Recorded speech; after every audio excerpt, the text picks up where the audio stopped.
Google ရဲ့မိခင်ကုမ္ပဏီဖြစ်တဲ့ Alphabet ဟာ Florida နဲ့ California ပြည်နယ်တွေမှာတခွဲခန်းကနေမွေးမြူထားတဲ့ချင်းကောင်ရီ32တန်းကိုလွှတ်ပေးဖို့ American အစိုးရစီကနေခွင့်ပြုချက်တောင်းခံထားပါတယ်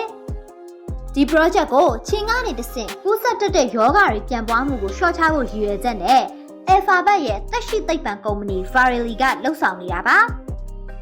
ဒီချင်းတွေကအထီးတွေဖြစ်ပြီး Wolbachia လို့ခေါ်တဲ့တဘာဝဘက်တီးရီးယားတစ်မျိုးကိုသယ်ဆောင်ထားပါတယ်။ဒီချင်းထီးတွေကအပြင်ကချင်းမတွေနဲ့မိတ်လိုက်တဲ့အခါဥတွေကအကောင်မပေါက်လာတဲ့အတွက်အချိန်ကြာလာတာနဲ့အမျှချင်းရည်အတွက်ကိုရောကျသွားစေပါတယ်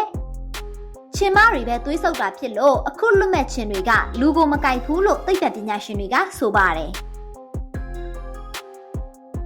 ဒီအစီအစဉ်ကအဓိကအားဖြင့် West Nile virus နဲ့ St. Louis အုံနောက်ရောင်ယောဂလိုမျိုးယောဂတွေကိုသယ်ဆောင်နိုင်တဲ့ချင်းအမျိုးအစားတွေကိုရှော့ချဖို့ရည်ရွယ်ထားတာပါ။အကယ်၍ခွင့်ပြုချက်ရခဲ့ရင်ဒီ project ကို2နှစ်ကြာလှုပ်ဆောင်သွားမှာဖြစ်ပြီးတစ်နှစ်ကိုချင်းကောင်ရီ16တန်းလွှတ်ပေးသွားမှာပါ။တိကျတဲ့လွှတ်ပေးမဲ့နေရာတွေကိုတော့မကြေညာရသေးပါဘူး။ချင်းတွေဟာသွေးလွန်တုပ်ကွေး Zika virus စင်တုပ်ကွေးငှက်ဖျားနဲ့ West Nile virus တွေအပါအဝင်ကမ္ဘာတဝန်းကအန္တရာယ်ရှိတဲ့ယောဂတော်တော်များများကိုပြန်ပွားစေတဲ့တရားခံတွေဖြစ်ပါတယ်။သူတေသီတွေကဒီနည်းလမ်းဟာဓာတုပိုးသက်ဆေးအသုံးပြုမှုကိုလျှော့ချပေးနိုင်ပြီးယောဂအန္တရာယ်တွေကိုလည်းကြာဆင်းစေနိုင်လိမ့်မယ်လို့မျှော်လင့်ထားကြပါတယ်။ဒါဟာဆင်တွေကိုနှိမ်နင်းရမှာအလားအလာကောင်းပြီးသဘာဝပတ်ဝန်းကျင်နဲ့လည်းကိုက်ညီမယ်လို့ထင်မိပါတယ်။